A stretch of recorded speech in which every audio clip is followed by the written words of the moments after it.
이 앞서 자세히 설명해 드린 것처럼 오늘 국회 정보위에서는 김여정이 북한의 국정 전반에 있어서 위임 통치를 하고 있다는 보고가 있었습니다. 그 이유는 통치 스트레스 때문이라고 했습니다. 이 말이 뭘 뜻하는지 고영환 전 국가안보전략연구원 부원장께 자세히 좀 물어보도록 하겠습니다. 자, 어서 오십시오.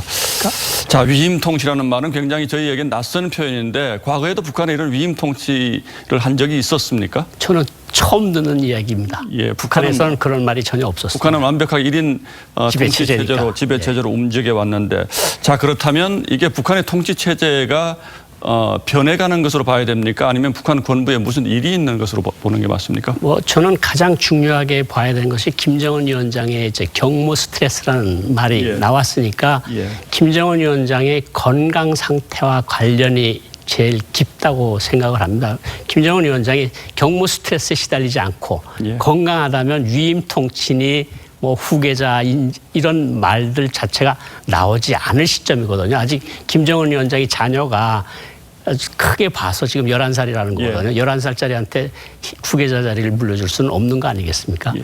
자, 뭐 이 건강 문제는 이제 우리 부원장님께서 통치 스트레스라는 말에서 유추해 본 이제 추정이라는 이런 뜻이고요. 그러나 북한 최고 지도자가 통치 스트레스를 받고 있다. 이 표현도 저는 굉장히 이례적으로 들었는데 이거는 무슨 뜻일까요? 김정은 위원장이 그러니까 만기 칠남을 한다고 해서 모든 것, 그러니까 심지어 아프리카의 기술자 한 명을 보내는 것도 모두 결제를 할 정도로 스트레스가 많은 것은 사실이고 이것은 김정일 위원장 때부터 계속 그래 왔거든요.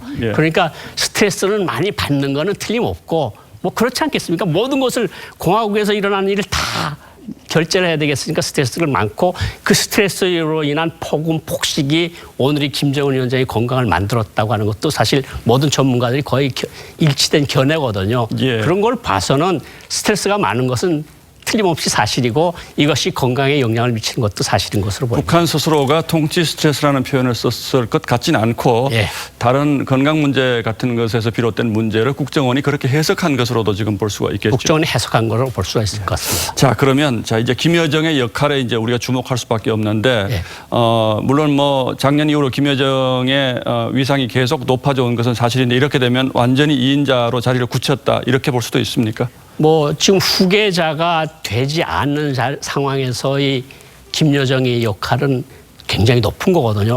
사실 올해 3월 달에 청와대 보고 뭐 전응아, 뭐 어린아이, 3살 난 아이 이런 식으로 비난을 했고 6월 달에 들어와서 이제 6월 4일 날 뭐 금강산이나 개성을 뭐 폐쇄할 수도 있다고 했고 대남 사업을 총괄한다는 이야기를 했고 그건 북한에서 나온 보도들입니다. 이런 걸 보면 김정은 위원장이 대남 문제에 대한 권한을 넘겨준 것은 사실로 보이고 여기서 넘겨줬다는 것은 책임을 완전히 줬다 이렇게 봐도 됩니까?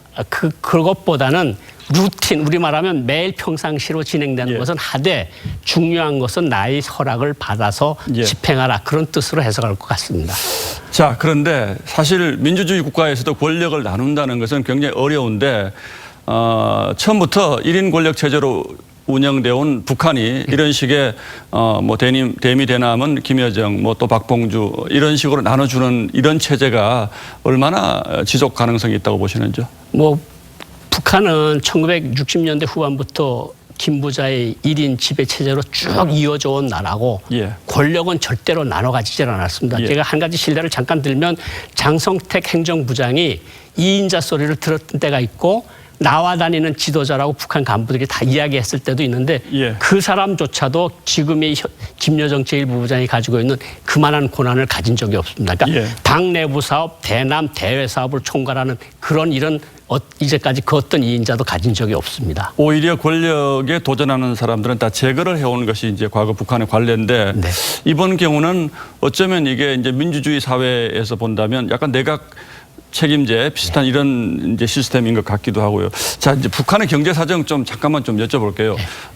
지금 올해는 뭐 코로나 사태도 있었고 또 북한 수해도 있었는데 어제 김정은 위원장이 경제 정책의 실패를 인정을 했는데 이런 것과 오늘 국정원의 발표와 이게 어떤 연관을 가지고 있다고 보십니까? 사실 북한은 올해 들어와서 이제 3중고를 겪고 있습니다. 유엔 제재, 코로나, 여름 홍수.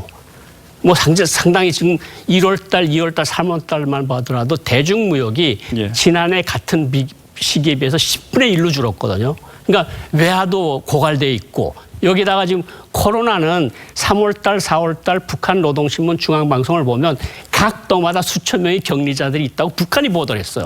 그런데 확진자는 0입니다. 이걸 우리가 그대로 믿을 수는 없을 것 같고요.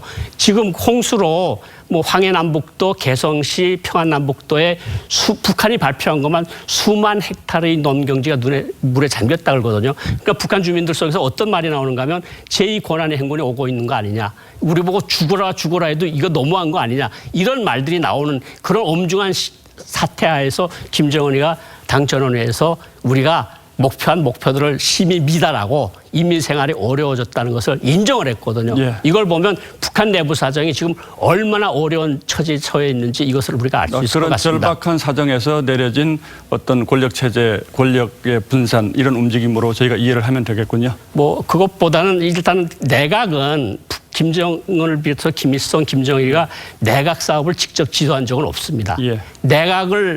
내각에다 줘가지고 너네들이 하라 그래 놓고 결국은 그것이 제대로 안 되면 총리들이 책임을 지고 나가는 시스템이었거든요. 이번에도 저는 그러한 시스템이 반복이라고 생각을 합니다. 반복이고 다만 건강에는 좀 문제가 건강에는 조금 문제가 있는 것으로 보인다. 이렇게 볼 수 있을 것 같습니다. 잘 알겠습니다. 이제 북한의 반응이 또 나오면 그때 가서 저희가 또 분석을 해보도록 하겠습니다. 자, 지금까지 고영환 국가안보전략연구원 전 부원장이었습니다. 자, 고맙습니다. 감사합니다.